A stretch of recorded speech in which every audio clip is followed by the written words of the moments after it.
Alrighty then, welcome back YouTube to Universe X, and today I'm here to go over the top 16 deck list, kind of talk about the breakdown of the tournament, and actually just go over some of the techs and the way some of the decks were built up.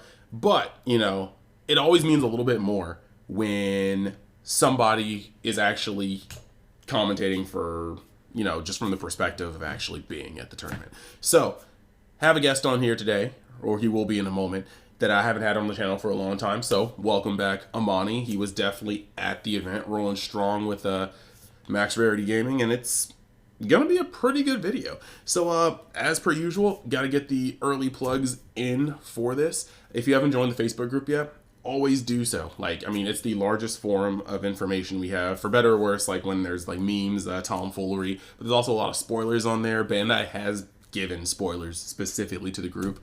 I still have my contest. I'll put the link down there. It's not even really a contest, it's more like a giveaway, but I have a bunch of lots to give away from the box I opened. I gave away every foil, or I'm giving away every foil that was pulled out of that box. So just be sure to join in there, like the video, comment on what you're looking for, make sure you're subscribed, and you could just win cards literally for nothing. After that, been a really, really good week. I'd like to thank everybody for the support given so far, but we're halfway through 500 to 600 subscribers. So the road to 1,000 is going along pretty nicely, and every bit of support counts, but also every bit of support is appreciated. So thank you once again. Without further ado, I'm going to go into the screen cap, and you'll be able to hear Amani talk through this, and I'll be giving my scrub opinions as well. So hope you guys enjoy. Let's get to it. Alrighty then, so here is the breakdown, and now we have Amani with us. Hi. So yeah, top 16 at Pro Play Tour Miami. Now the first thing I'm going to say about this is, say what you want about the size of the tournament, because yes, it was small, but at the same time there was so much talent that came to this tournament that you can't compare it to your locals just because it only had 60-ish or so people. Like, these are some of the best players in the game who traveled to one spot, and you'll be able to even see that in the top 16 once we start looking at names along with the deck list. You had so much talent here that I would go as far as to say that if you were lucky enough to win your first round by playing somebody who wasn't top tier, unless you were at that level yourself, you're probably getting scraped for the next 5. So it's like, first and foremost, I just want people who are disregarding it because of the sample size to just understand that this may have been local size, actually much bigger than local size. This may have been like kind of mid-tier size, but in no way was this a local tournament, like, whatsoever. Yeah. Firstly, I think it's largely dependent on what you define as a local event, because I think that technically the term of local means in a local setting, but some people define a local based on their opinionated understanding of the skill level there, and other people define the local based on apparently the number of players that show up. So it really depends on what you define it as. I think that personally, regardless of whether the event was a local or not, I really enjoyed it, and there was a lot of good competition in the room. So that's really what matters to me: is are you actually getting what you want out of these tournaments? I'm not sure if you cut out a little bit there. Last word I heard was tournaments. I didn't cut out, no. Sweet. Tournaments was the last thing I said. Excellent, excellent, excellent. So what we got here for the top 16. Most represented deck in the room was Dark Broly. Shout out to D-Bro Gang, hashtag Xeno Harambe. You guys already know how I feel about this deck. I mean, it's been like most of my content for the past week. And then a lot of my content about a couple months ago. But the second most represented deck was Mecha Frieza. None of these are surprises. Dark Broly has been kind of getting its long-awaited recognition the past couple weeks, and Mecha Frieza was a king in its original run, and the moment it was going to be re-released, people already knew that it was going to bubble back up again. Now the rest of this is actually interesting because it's a one deck per deck like spread from here on out. We got Clash Q, It sounds really wild, but when you see the player who's playing it, it makes a lot of sense. You've got Sun Gohan Reboot. Very, very interesting, because a lot of people were wondering how this deck would do, like, kind of just after its ban for, single round events, single game events. But personally, I do feel like if a deck is strong enough to be banned from best of one, it still has that game one potential. And now you can side to make game 2 and 3 better games. I still kind of feel like if it was unfair enough to be banned in best of one, there's something to be said about its activity in best of 3, but we'll move on from that. You got one Red Broly, which is probably the most surprising thing here, the fact that Red Broly only got up to 1. And then you've got this says blue-red, but it's supposed to be green-red launch. If you saw the stream, you can see that. And then we got one Sin Shinron. I'm happy it's up here, but I did expect more with all of its new cards, because the deck is able to do a lot more. Like, even its quote-unquote unwinnable matchup is in the face of Dark Broly kind of hinged on the fact that Dark Broly got rid of all of its cards, but now so many of the cards can burst. You can fill up the graveyard very, very fast and make it a little harder. It's interesting. And then we have one Turles and then one Invoker. So yeah, I'm excited to get into the spread, but before that, just want to know if Amani has any thoughts on this breakdown. I was there, so I actually know all of the people that played all these decks. So it's an interesting breakdown, to say the least.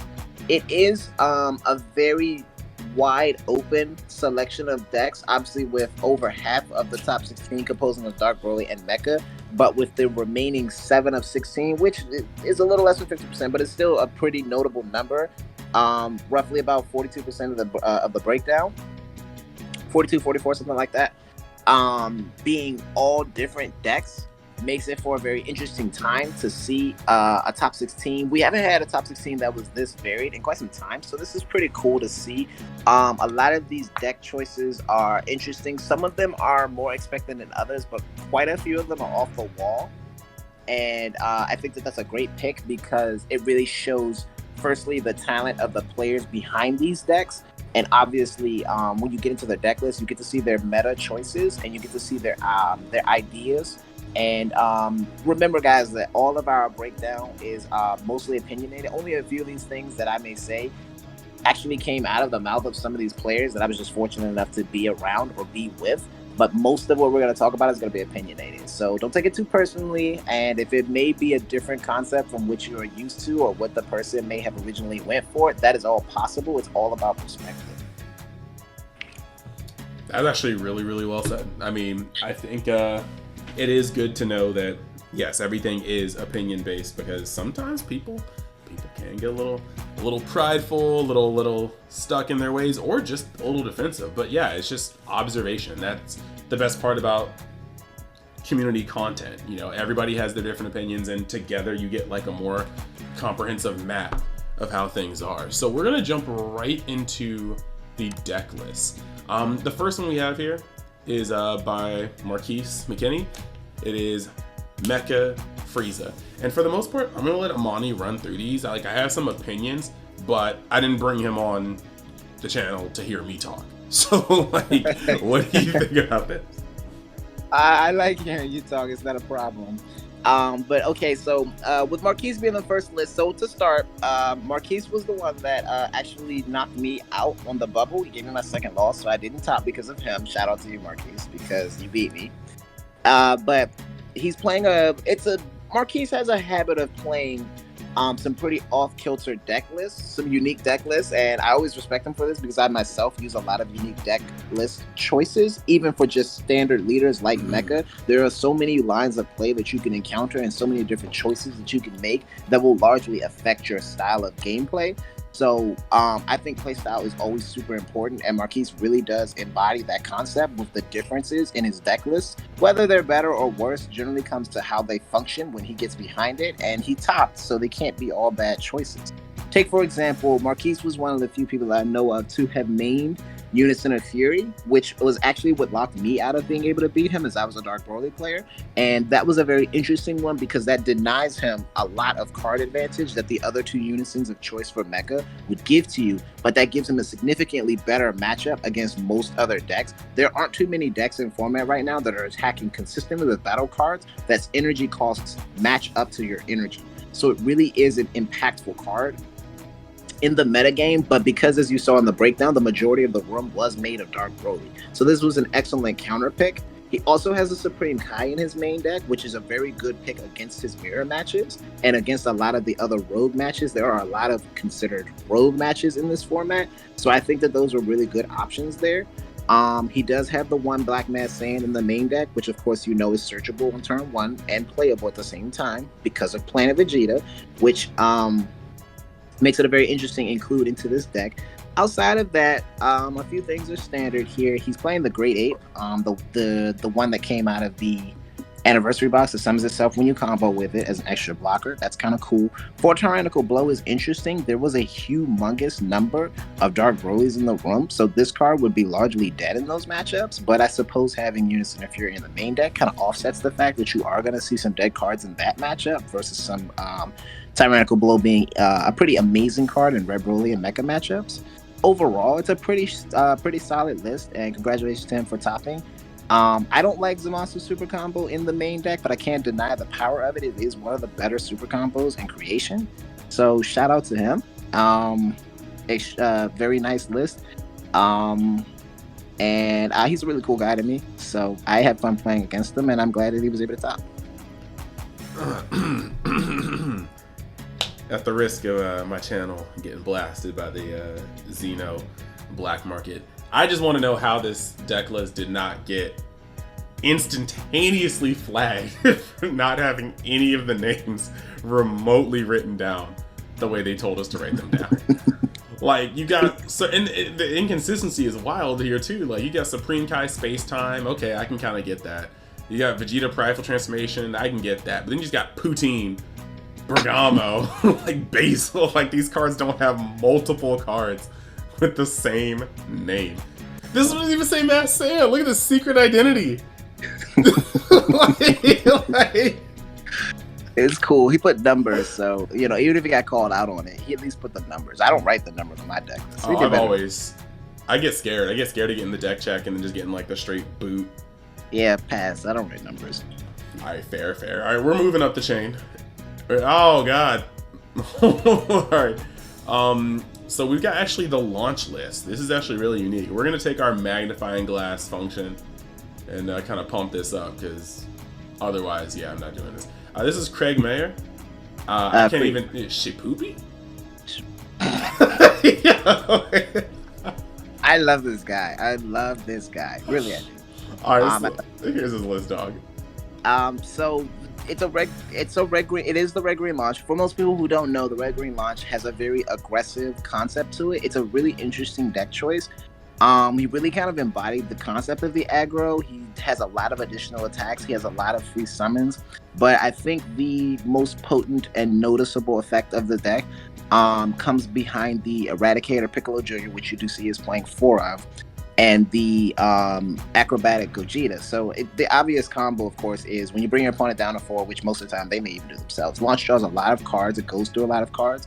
It's very easy to finish the game if you slam the Piccolo down, because the Piccolo has an alliance that says if your opponent has 3 or more life, you can burn them for damage and then draw 2 cards. And then when you use it and you alliance out the Gogeta will burn for an additional damage. And then the Piccolo gains its power, draws 2 cards, and proceeds to be double strike. So it's a very strong 4 damage combo, and it's very difficult to defend against, especially if you don't actually win that game, that turn, because the Piccolo's power is so high just by itself in the alliance that you'll have to combo a crazy amount of cards to block it, and it's still there.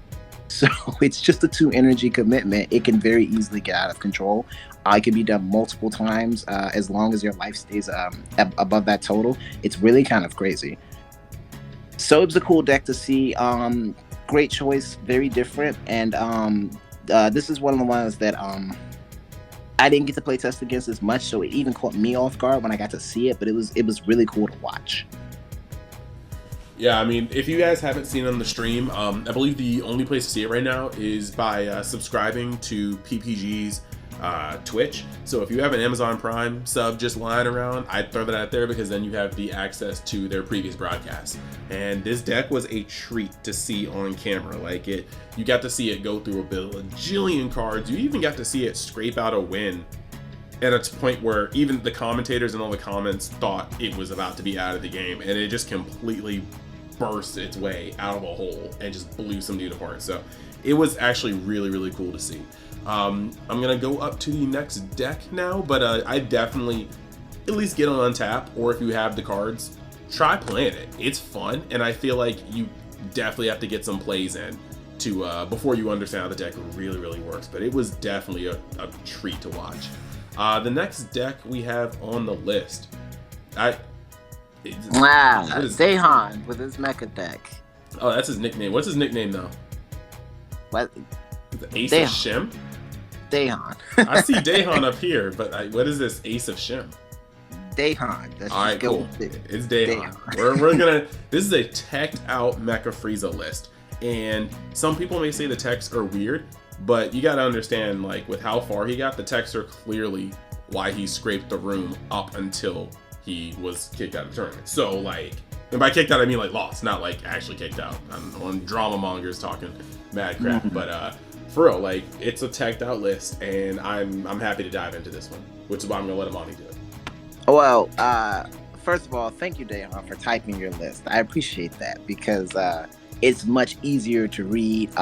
Obviously, the launch list was typed up as well, but thank you, Daehan, for typing your list as well. But this one is pretty obvious. Just reading from some of the text, immediately you can see things that you, if you have your card knowledge, if your card knowledge is up to par, you know immediately where those cards go. Take the Absolute Annihilation Son Goku, for example, is an excellent card in the mirror match. The Slug package is excellent in the mirror match. The Divine Transformation Frieza is excellent in the mirror match. So we're just going to go ahead and sum it up. This deck looks like it was teched out for the mirror match, which was a very good pick. And as you can see, we got Daehan all the way into the top because there was a lot of mecha in the room. So if all Daehan had to worry about was maybe the one occasional loss to Dark Broly, he was going to top. And so he did. And it's an excellent choice of text for the list. They're just one-ofs. So in most cases, with them all being yellow cards, they don't really get into the way of the deck's function in the event that it's not the matchup he's against. And Daehan's a really great player, so being able to ascertain the necessary cards to play outside of the tech matchup makes it so that the deck is fully functional, even with maybe 5 or 6 of the cards being less than optimal in certain matchups. So if I do recall correctly, he did get knocked out by a Dark Broly list, which would be a much harder matchup for somebody who's using the Slug package since it's not as powerful there. Obviously, you can't use Absolute Annihilation in that matchup. Divine Transformation is not a bad card, but 5 energy might be kind of high to play against that deck. So I can see where if it was a deck that brought him down, it would be something like Dark Broly. But in the meantime, it's an excellently crafted deck with just the right text to take on a mecha format. So great job to Daehan. Awesome. And just so you guys know, because most of the cards on here I feel like you should have seen already, but especially since it was touched on multiple times. Son Goku, Absolute Annihilation. It is a 3-drop, deflect, very unique. If your leader card is yellow, and this is a permanent, your opponent can't activate extra cards unless they switch one of their energy to rest mode. So basically, between Lord Slug preventing your deck from getting any cards from the deck to the hand outside of your leader effect, pretty much, or Absolute Annihilation preventing you from, well, essentially taxing all of your extra cards, turning your free 1-drops into no longer free 1-drops. This deck was really meant to cut off the mirror at the neck. And also, mind you, it's going to absolutely destroy a blue deck if you happen to peek out of your little hidey hole and play against this deck. You will not have a fun time. Like, it just inadvertently destroys blue decks while being there for the mirror. And probably hit some other decks too, just because of the way those two cards interact. It's just pretty strong. So. Moving to the next one, we have our first Dark Broly deck, and actually probably the one that was shown the most on camera, or the one that at least people in the comments were wanting the most of. And that's Joey Palladino. He is the creator of Crossworld TCG. Most of you guys should know him if you're already on the YouTube Dragon Ball Super content consumption train. But yeah, this is his Dark Broly list. My old friend Joey. So I was fortunate enough to be in the room to playtest with Joey as we were going through the Dark Broly list, and I got some great information. We had a lot of good back and forth on some of the text that we did to kind of solidify our lists. And I think that Joey is an excellent Dark Broly player. He did give me my first loss in Swiss. His list ran very clean. He really did show a good knowledge of it, and he went undefeated in Swiss, and every little bit of deserving of it. And then he ended up losing the Unison of Fury, which is exactly what I lost to. So hey, look at how Unison of Fury is a great card here. But his list is, for the most part, standard, and he does go into much more detail on his channel, so I'm not going to really dive into it. Go check him out on his Crossworlds channel. He'll put up his own deck list and really go into it. But for the most part, I think that the most notable cards on here that we've already talked about were outside of the normal list. Joey just played some different ratios. So of course, he played the one Protector of the People in his main list, and 2 power bursts instead of like the 3 standard power bursts. We did manage to convince him to play 2 Champas.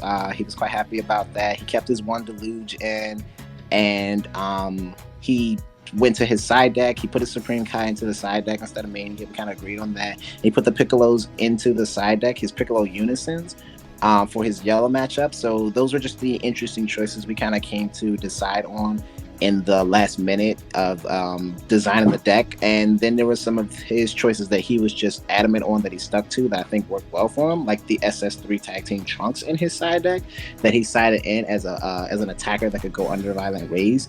As a double strike critical to really apply the necessary pressure to close out some of those other games. It is still a free overwhelm, so it's an excellent card for that.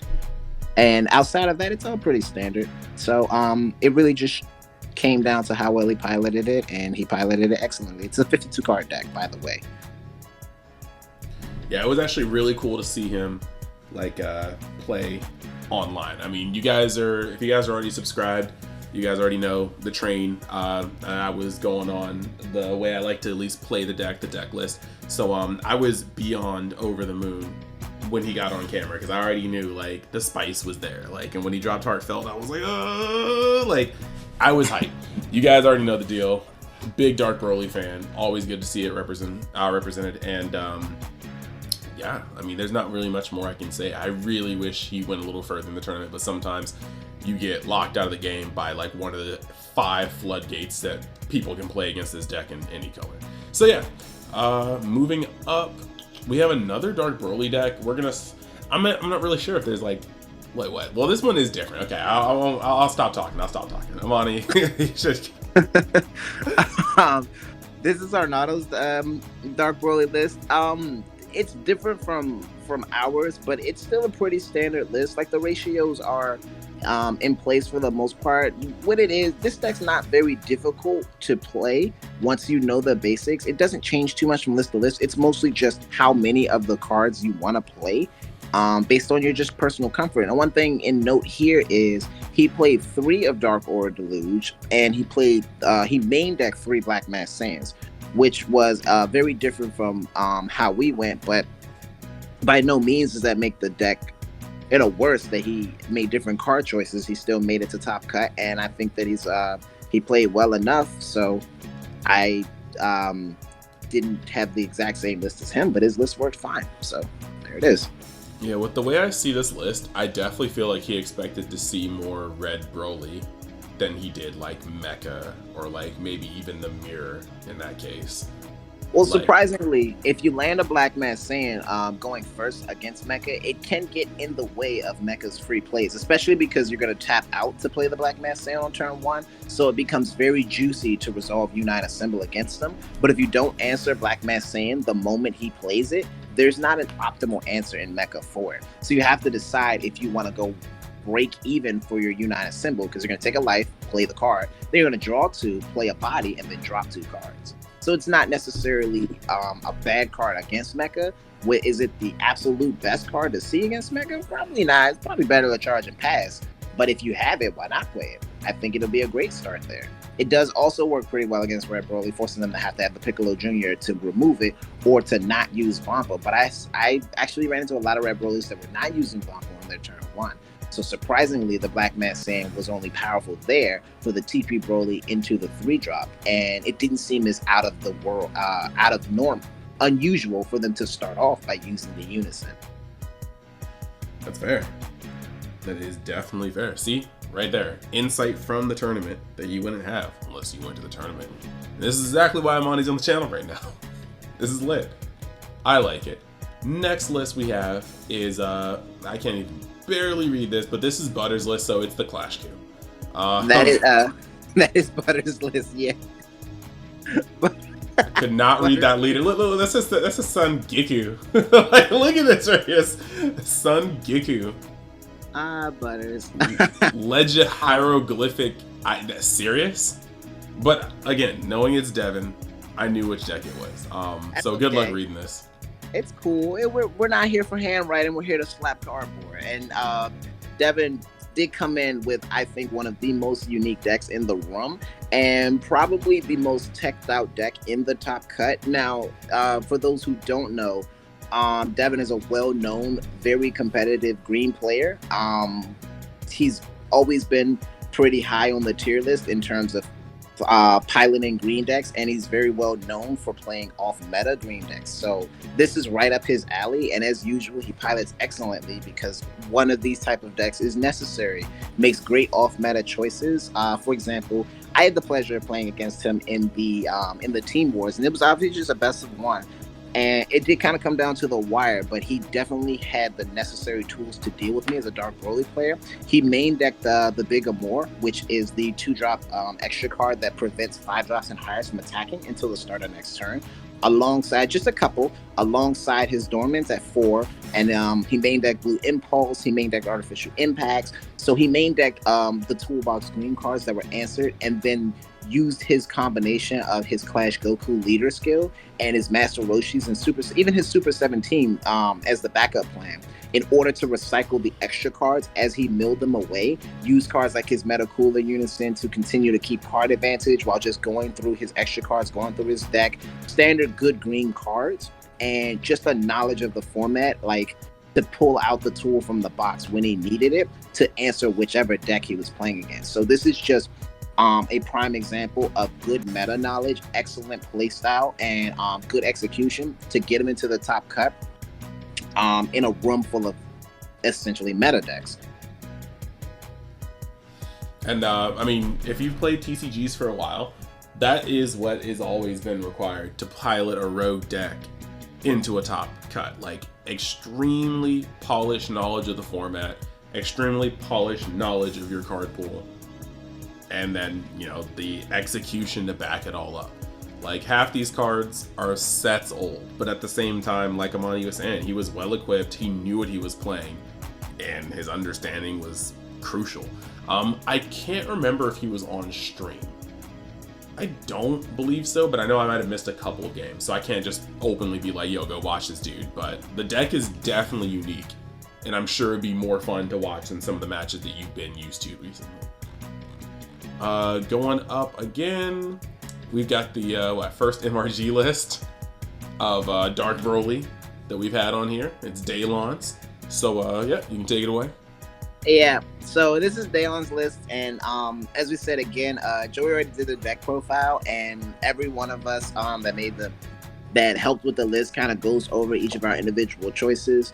So not too much detail here. This is another Dark Broly made in our team, so it does service some of the text. For example, Daylon was actually the one who came up with the idea of using the Piccolo Unison in the side deck to try to combat yellow matchups, because it was a Unison, so it does attack under Nimbus, it does attack under Violet Rays, it does attack through battle card rests like Zamasu and things of that nature. And it is a one drop 15k. Essentially, it does cycle through your black card, so it is an excellent was an excellent choice here for a room full of mecha.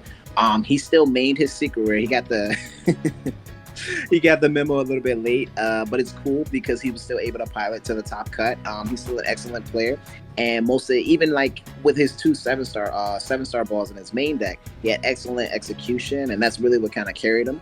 So, you know, with even the small differences in here, a Dark Bro is still a Dark Bro. A great player is still going to make it with him, and Daylon was able to do that. Yup. Scrolling up. We've got Justin Rios with the only red Broly list that made top 16. Yes. Well, this was more of an expected one here, an expected player with an expected deck choice to make it into the top cut.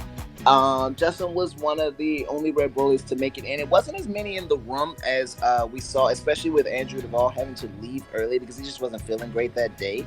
It wasn't a whole lot of red Broly's in the room, but if there was one in the room I had to pick out that I was pretty certain was going to make top cut, it was going to be Justin's list. It's a very standard red Broly. He is an excellent player, arguably the best player in the game as of right now.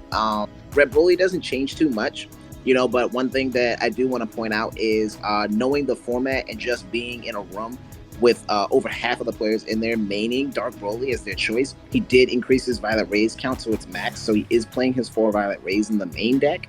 And he did add in a couple of extra techs, like he put in his counterplay Yamchas to have a little bit more ability to combat his mirror matches and a little bit more free playability, so that he's able to pivot a little bit harder on defense. But he's an excellent player. He's been on Red Broly for a long time, and I think that this was just another one of his show up and show out kind of tournaments where he came in pretty much almost guaranteed to make top cut. He's got the best deck in the game in his hand, and he's, you know, just ready to go through his 5 rounds. So he did what he did, and he made it to top. Factual. Scrolling up. Here we got a Juan Brand's Mecha Frieza. Yeah, so Juan is another one of our guys, and is also an excellent player as well. Juan's list was the other list that was in the top cut that used Unison Interfere in his main deck, but Juan played a little bit more towards a blue-yellow mecha list, where he actually used the Aegis Bojack in his list. And so that was super duper cool because I'm a big fan of Violent Rush Bojack. The ability is so strong. It's a barrier card with Aegis that draws a card when it activates. So it untaps your 2 energy and draws the card back that you discard. So I think that is super cool in a deck like Mecha, where you have max quantity of Raider's Warcry, you have 4 Bergamos, you have so much use for your energy, so much pressure you can apply on defense. You still have your free cards like Unite Assemble, Final Flash, these type of powerful cards that you can use just to defend yourself. But he has a humongous crackback when he's able to spit out a card like a double Warcry or a Warcry into a double Bergamo or something. Just because he has that 2 extra energy to play with on defense, he can shut down an entire turn and then turn around and put out a massive amount of counter pressure on his opponents. So I think that was a really cool strategy. He doesn't clog up his deck with a lot of extra blue cards, a lot of extra blue yellows, and so that means that just riding on the back of Mecha's draw power, since his Unison's not draw, and his excellent ability to pilot the deck, he made skin in the top cut. There we go. A lot to say on that one. Next one we have is Dylan Warren with Sin Shenron, the only Sin to actually make it up there. And already something that I find very interesting right before Amani gets into it is he is running Cell Zeno Unspeakable. Like, I mean, it's a very good card. It's definitely like the best secret rare in the game, in my opinion. But the thing that really catches me is that you can see he has 3 copies of Oceanus. You can see over here that he's got... There was one more thing I wanted to see. I mean, of course, there's the brand new Sin Shenron. But I actually liked watching him utilize the burst. Between the 4 Nova Shenron Flame Shot Unleashed and the 3 Oceanus Shenron, you actually got to see him utilize the brand new cards to a high degree. I mean, he's almost maxing out on all 3 new SRs. As I think I agree with, I probably would have done something very similar, if not the same. I think I had the pleasure of playing Dylan in my very first Team Wars matchup. That's the one. I played the Dark Broly against the Sin. And most people assume that the Dark Broly matchup is very, very favored against Sin. And by normal means, it is. But I think that he had an excellent approach to the Dark Broly matchup. Of course, he's also maining Unison of Furies in his main deck. And it takes it one step further to point out that he's not even using a 4-drop Unison in his deck. And that's super cool. Excuse me, because it just obviously shows that mentally he was prepared to encounter a lot of pressure. So if he needs to pull out his Awakening, he'll do so the old-fashioned way. But this type of deck doesn't necessarily have to rush into a Shenron defensive strategy, relying on a Unison and just trying to play itself for 6 turns. It can take a very aggro, pivotal approach. Xenocell was obviously the choice here for this particular list because of the way the interaction between the Nova Shenron and the Omega Shenron, where, as you know, the Nova Shenron being a 4-drop can rest itself and burst your top cards and then summon another Shenron from the discard pile who fits the requirements. I believe it's 19,000 power or less with a different name, or 19,000 power or more with a different name. And then you can sack that Shenron and summon Omega, and it creates 12 energy right on board. So it's a very easy way to create a Xenocell, a very good amount of pressure. Omega combined with Osha Shenron makes a very easy offense and defensive pivot early in the game, and then you slap the Unison of Fury down with it, and most of the time you're going to make that late game. So it became an excellent choice to play because of the way it was well designed against the format. Mm-hmm. And one of the things I was saying earlier that lots of people do still kind of have the notion, I've heard in a lot of videos, and it's nothing against people that have said this, because I don't think it's like, oh, you're bad. I just think you might not have played the deck since it's been updated. But a lot of our matchup from, as a Dark Broly player from Sin Shenron, a lot of the matchup that made it feel kind of free was the fact that we robbed that deck of its in-game play, arguably its strongest play. And it's not really possible really to rob a Shenron of its turn 6 when it plays the new cards. Like, all of them really have burst. You're filling your grave up constantly. It's got a lot more recursions. Some of the things that maybe could sit in there for most of the game and just wait for you to remove it are coming on and off the board. It really does change its tune. It now has like a very good kind of tempo, I feel, strategy from turns 1 through 5, and then still is possible to start tapping 6 for the rest of your life until you die. So I just feel like the deck has definitely kind of gotten a breath of fresh air, and even though it only made it here once, I think in some competent hands it's gonna be just still a force to be reckoned with on the table. Let's see, next one we got here, another MRG player. We got Mr. Severin. Yes, Severin, Ryan Severin. That always makes me laugh. With his Dark Broly list, we've been through Dark Broly quite a few times already. Most of the MRG Dark Broly lists are only a couple of cards apart, so we don't really have to dive too deep into Ryan's list, because Ryan's list is not too different from most other standard lists. As we said, again, a good Dark Broly player has a pretty standard list, maybe a couple of cards out of place here, and is going to get as far as the deck is going to take them, which is easily going to make it to top cut. So it's a pretty straightforward list again, and Ryan is a good enough player, excellent player in Dark Broly, and he put the work in, he did his play testing, and we got out here and he showed out. So he made top cut. He did a great job, and here it is. Here's his deck. Pretty awesome. I'm gonna need one of you guys to come off a Supreme Kai, because y'all guys got too many. It's literally too many. I just want one, bro. One. All right. We got Eddie St. Hilaire over here with Dark Broly yet again. Yes. Eddie is one of the earlier Dark Broly players prior to the Set 12 release. If you recall, Eddie also played the Dark Broly in the previous set and made it pretty high in one of the PPG webcam events, so he's pretty experienced with the Dark Broly list. It is very interesting to note that he chose to play a Kraken Space Time in his list instead of going the standard route of Champas. It is a little bit more powerful, giving the 15k and the double strike only to the leader instead of giving the 10k and double strike to any party. and it is a black card for charge purposes. So I suppose this again shows the difference in Dark Broly lists when it comes to matter of preference, where you'll see some lists that prefer Champa. Eddie here preferred a Kraken Space Time. And so that was really cool to see. He's also main decking the SS4 Bardock, the dual attack 25k Bardock. So that's cool to see as well. He does still keep at least one Champa in his deck just to kind of show the power of putting a double strike 10k power added to a free 30k body is nothing to scoff at. So it is pretty still standard, all things considered. And Eddie does know what he's doing with the deck, so he does make top cut with it.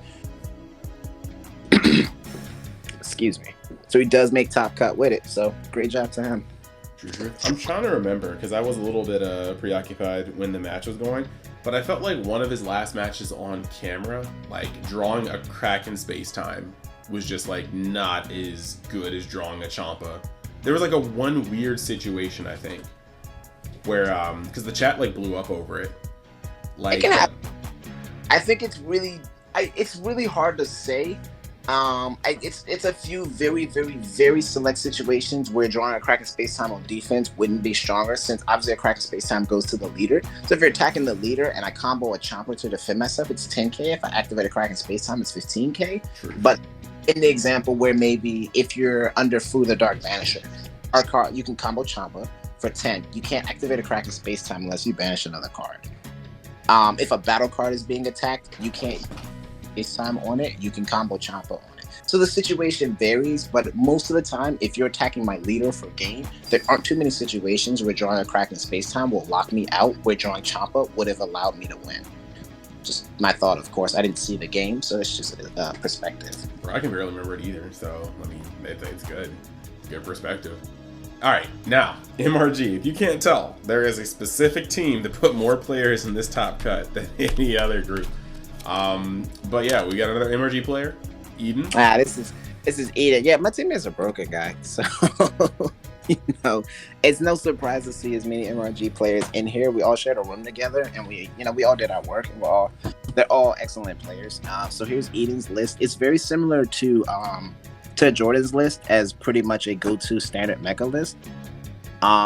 But Eden's an excellent player. Eden's extremely intelligent when it comes to slamming cards down, and I think that he is particularly adept at yellow decks. He didn't really get to play this deck very often. He might have gotten one game with it before he had to enter the tournament, and he totally shows out in the event. I think Eden went all the way up to like top 8 before he finally got knocked out, and if I recall correctly, I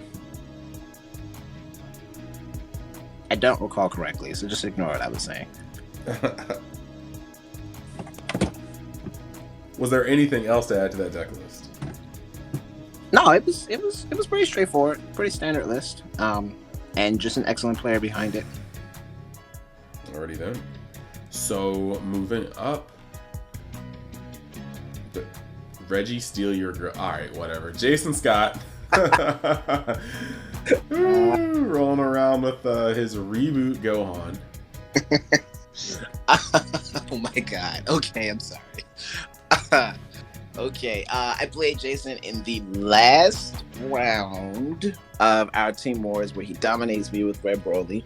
And so Reboot Gohan, this is one of the most interesting picks in my opinion in terms of what you play in your best of 3, because a lot of people write Reboot Gohan off in best of 3, and I think that this was actually a very intelligent pick, since most people, as I stated, write this deck off, meaning that when you enter a best of 3 in a world of Dark Brolys and mechas and things that are basically half dead by the time you even get to your next turn, this can usually clap through just because of the fact that most people aren't prepared for it.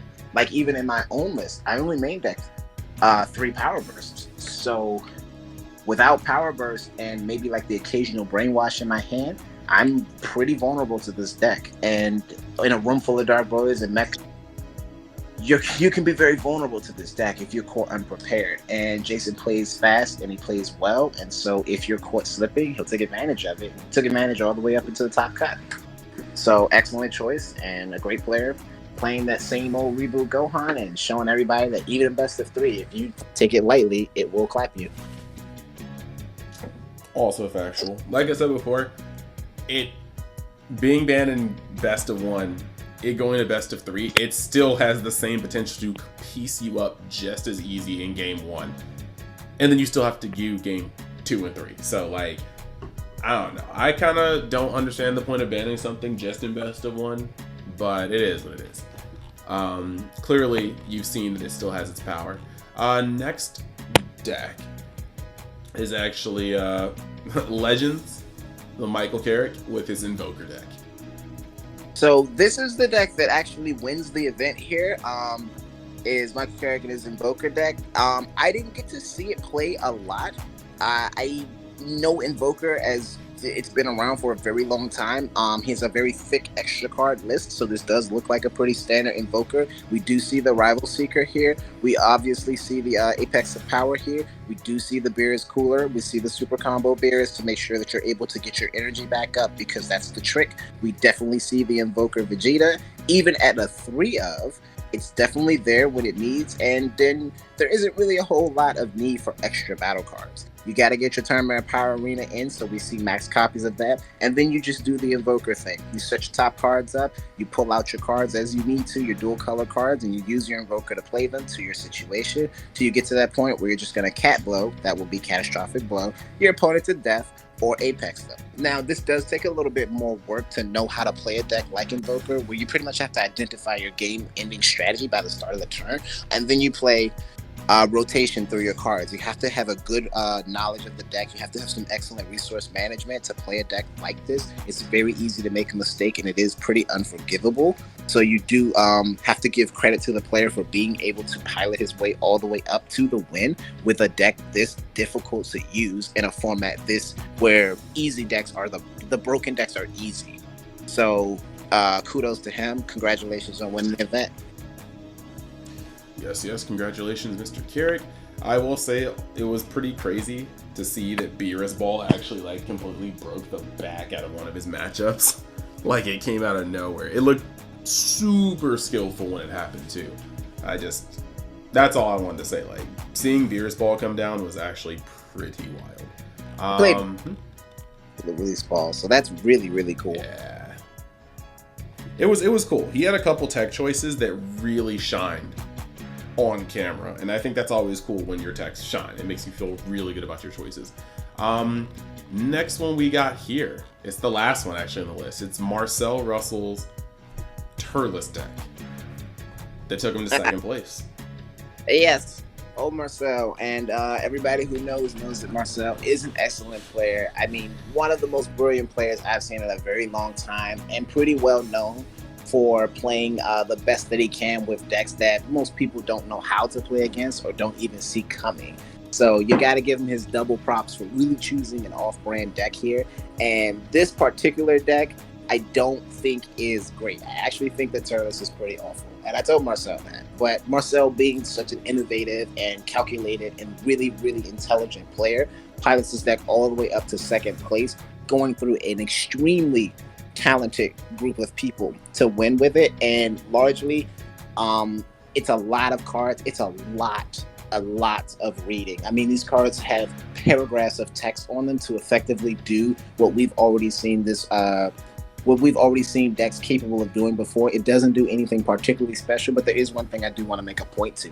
This Tree of Might and Fruit of the Tree of Might combination is insane. The Fruit of the Tree of Might flips a life face down after the Tree of Might flips it face up and searches it, and then gives its any battle or leader card 20,000 power, and then gives a Turles double strike. So that card is extremely powerful for a 1 energy play. Marcel did a deck profile on it, so you'll get more detail about it. He'll explain everything. He does, in fact, explain everything. So go ahead and check out Joey's channel. He'll put up his deck profile soon. And congrats to Marcel. I'm so proud to call him my teammate. I think he's adorable, and enjoy second place. And I'm sure he'll pull it out next time. Pick a better deck. Facts. But in terms of card quality, you don't like both Kill Driver and Fruit of the Tree of Might are actually just like ridiculous cards. Like, if you look at Fruit of the Tree of Might, just like Amani said, it can be Champa on steroids when using a Turles card. And when you look at Kill Driver, I'm not sure how many people share this opinion, but I remember the good old days where Unbreakable Super Saiyan Goku was one of the better cards splashed in every deck, and Kill Driver just seems like an updated version of Unbreakable. You gain the attack, you can draw off of it, you can like, it just feels like the same kind of line of card quality, except 2 years later almost. So I'm super digging the support cards for Turles in general. The battle cards, if the name's not Turles, you can kind of take it or leave it from me, but the extra cards I'm definitely digging. So that was the entire top 16 set of deck lists. Amani was here to put his opinions in there and also his observations from being at the tournament. I am thankful that he got on the channel and helped me see that sort of perspective. And yeah, for anybody sitting at home looking at this content, I hope you guys enjoy the insight. And if you do, think about hitting that subscribe button, because I will be continuing to make more content that hopefully you guys like. You have anything to add, Mr. Amani? No, that was it for me.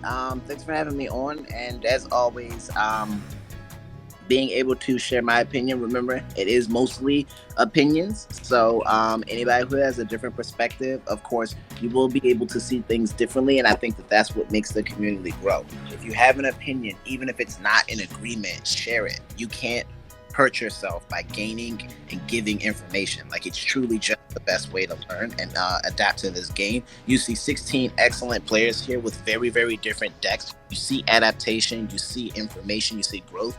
Take it, eat the meat and spit out the bones. And if you've got something to say, share it, because it can be useful, no matter, as long as it's constructive. Come on, guys, it can be useful, and that's what we're here for. And thank you guys for watching, and I hope that this was informative to you. Excellent. So that is it. Thank you guys for watching, and I will see you next time inside Join Universe X. Later.